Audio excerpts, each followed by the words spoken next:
Un sentiment de peur dans le présent peut être déclenché par une situation antérieure qui a causé une forte impression émotionnelle. Et plus votre investissement émotionnel dans le passé est négatif, plus votre sentiment de peur sera fort dans le présent. Je vous donne un exemple. Paul et Mélanie sont mariés depuis des années. Et un jour, Mélanie rencontre quelqu'un, tombe amoureuse de cette personne-là, alors le couple se sépare. Paul trouve ça difficile. Mais avec le temps, il a réussi à refaire sa vie, il s'est remarié. Mais chaque fois qu'il voyait sa femme parler avec un homme, qu'est-ce que vous pensez? Il a peur.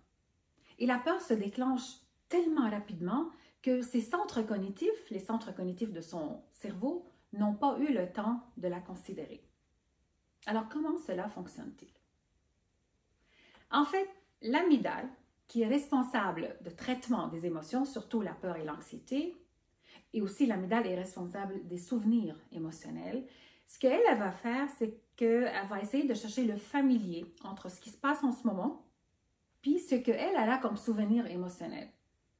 Donc, elle va envoyer un message tout de suite, un message de peur à ses lobes frontaux qui vont décider de l'action à prendre.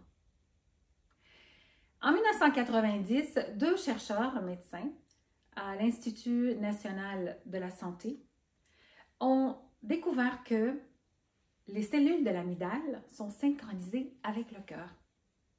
Alors, un rythme cardiaque incohérent a tendance à déclencher des sentiments d'insécurité et un rythme cardiaque cohérent a tendance à déclencher des sentiments de sécurité.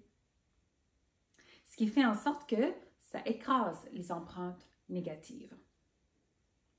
Alors, le mécanisme de transformation, c'est d'activer des sentiments de cœur, comme de l'amour, de l'appréciation, de l'attention. Alors, si vous voulez en savoir davantage sur le mécanisme de transformation, n'hésitez pas à me contacter.